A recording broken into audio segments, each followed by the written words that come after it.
fit? I love it. Can't wait. T-bowed them last night just in case. I got busy today, so they're already recorded at my house. It's a great time of year for sports people. For you guys not playing until Thursday or some of the last games to go off, is that better for you guys in terms of preparation, or do you get a little antsy? You get antsy, but for us, from a coaching standpoint, the more days of practice we can get in, the happier I am. So I'm fine with not playing until Thursday. LeBron said you guys got after it a little bit the last 2 days. Was that by design, and are you happy with how it went?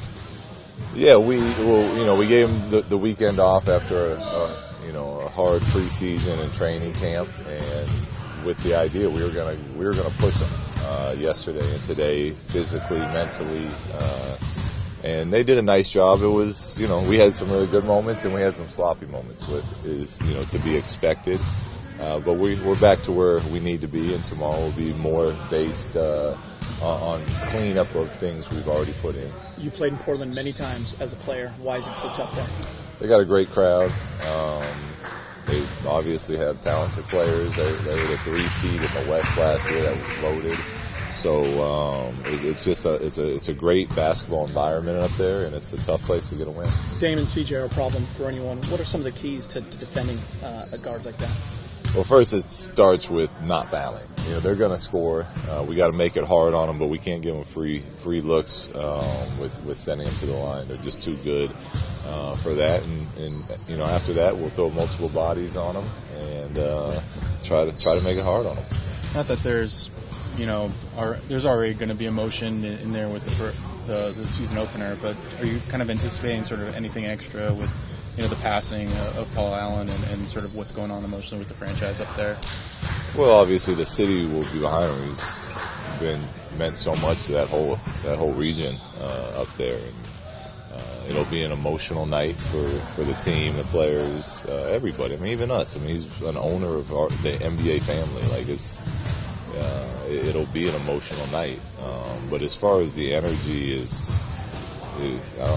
anyone that's played in Portland knows that they bring it every night up there. So I would expect that to be about the same, but there'll definitely be emotions up there. When you mentioned wanting to push them mentally the last couple of days, what does that mean? Well, the idea of we need to keep learning, right? So physically, when setting up practice, I wanted to run. Let's physically challenge them, and then while they're tired, let's put in some new things and see how they react to that, and then go back over some items that we covered last week, and see how well they're remembering some of that stuff. What can I call as an ATO, or what do the guys know well enough to just call at the free throw line? So things like that, when just in the order of how we went about our practice. Is there anything that could happen over, I guess, tomorrow that would change the way you've been practicing the starting lineup and change who you would use on Thursday? There's always something that can happen, yeah. Knock on wood, yeah. I mean, Rondo was sick today, but he practiced the whole practice. I tried to send him home. He said he wanted to fight through it. So obviously, there's always stuff that can happen. And to us, the mentality is it doesn't matter. If something does happen, we're ready to play. And whoever is starting, whoever's not starting, doesn't matter. We're ready to play as a group. Guys that are playing well are going to finish games, and we're going to support each other throughout. So it's not that big of a concern or an issue for us, at least. Luke, you mentioned yesterday that Kuz had been sending you defensive clips and things like that. Where have you seen the most improvement from him on that end, and what are the next steps for him? Talking. He's talking a lot more, and that's a big step for us. Now we need him to not just talk, but put action behind that talk. There was a play in that last Golden State game where he called everything out correctly, but then he didn't react to the actual pass that happened, and he was late to it. So the progress is happening, and it's just about doing it more and more and more and more. So Luke, who's starting tomorrow, you said? In practice? No, in the real game on Thursday. Who's starting that game? Well, we don't know yet. It's not Thursday. I can tell you who the groups were today. If you'd like to know that. You'd like to know that? On one group, we had Rondo and KCP and Brandon and LeBron and JaVale. And on another group, we had Zoe, Lance, Josh, Kuz, Zoo, and then we subbed them together, and then we split the teams up.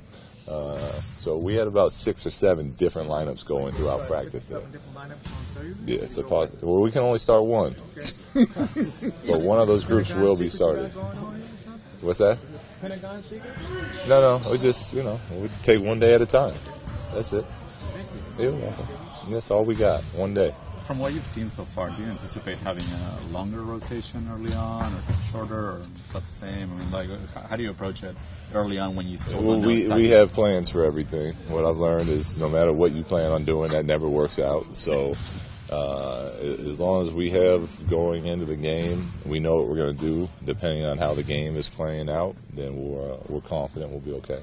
With so many fouls called and then new rules, is that a concern in that? Is that another wrench in there and how to prepare and how ready to be to react to foul trouble and things like that? Yeah, absolutely. We did a much better job as the preseason ended of not fouling, and we have to continue to do that. Who knows how, if they call it as close, we'll find out. But we know that it's a possibility. So we've been telling our guys to show their hands and chest and all those things to do our best to not foul the other team. But if we get in foul trouble, and the other guys are going to have to be ready to be step up. Last question, please. So much of Kuz's focus this offseason has been defensively. Is there anything offensively in particular that you want to see out of him this year? There's things offensively we're working on still. He's one of the great things about Kuz is he wants to be great. So he works on his ball handling, his shooting, his playmaking. I think he can take a big step with the offense as he continues to be decisive with what that is. If he's open, we want him shooting. If there's someone on him, just move it on. If they're over closing him, penetrate. And just keep it that simple because he's good at all those things. So I think that'll be a big step for his progress.